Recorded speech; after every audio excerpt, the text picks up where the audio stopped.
घुसाने का आज मैं देख रहा था सुबह से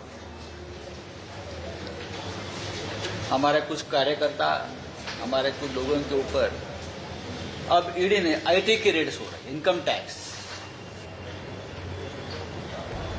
कोई भानामती है, वो भानामती, आईटी की भानामती चल रही है।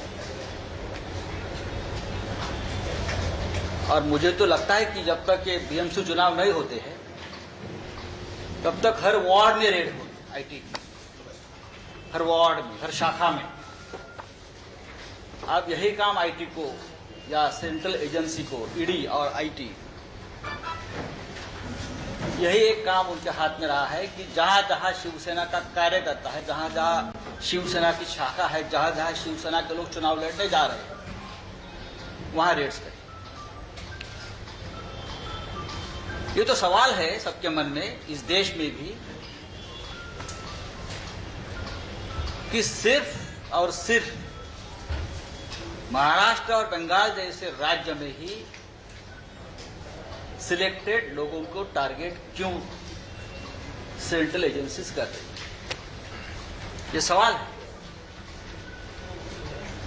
ये सवाल इसलिए भी है, क्या इस देश में और राज्यों में कोई नहीं मिलता जहां सेंट्रल एजेंसी जाकर सवाल पूछे, रेड करे, देश को हिसाब किताब दे? सिर्फ शिवसेना या तृणमूल कांग्रेस? ये तो सबको मालूम है, ये सरकार गिराने की जो साजिश है, सरकार को दबाव में लाने की, शिवसेना के नेतृत्व में जो महाविकास आघाड़ी का गठबंधन हुआ है, उनकी सरकार है, उनको दबाव में लाकर ये सरकार अनस्टेबल, अस्थिर करने के लिए, सरकार गिराने की ये एक बहुत बड़ी साजिश है। इनकम टैक्स और ईडी को हमने अब तक 50 नाम भेजे हैं विथ एविडेंस, 50, और बार बार मैं जिक्र भी किया है मेरे प्रेस कॉन्फ्रेंस में। फिर भी ईडी या इनकम टैक्स को ना उनको कोई ऐसा लगता है कि एक रिस्पॉन्सिबल मेंबर ऑफ पार्लियामेंट, एक रिस्पॉन्सिबल लीडर एक बात बोल रहा है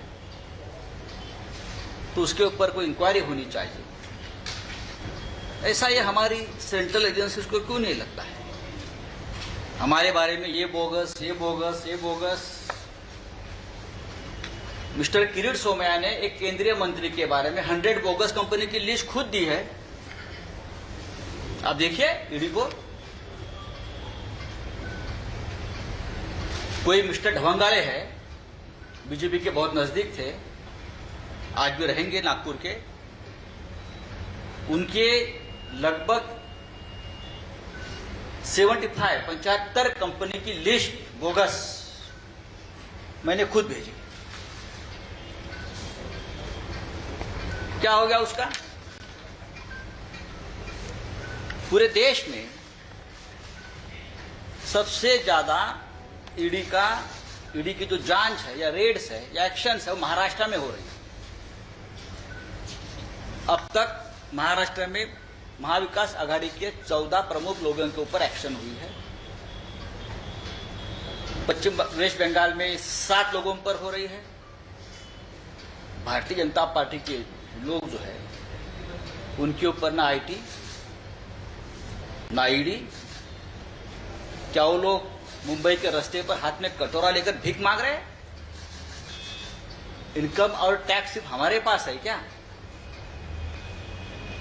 ये इनकम टैक्स की जो भानामती चल रही है वो भी जल्दी एक्सपोज हो जाएगी। ये भानामती कौन है जो ये सब रेट्स कंट्रोल कर रही है, उस बारे में जल्दी ही शिवसेना बड़ा खुलासा करने जा रही है।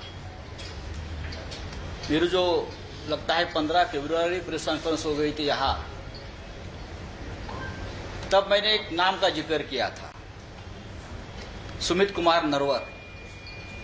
बार बार मैं उस बारे में पूछ रहा हूं ईडी को, इनकम टैक्स को,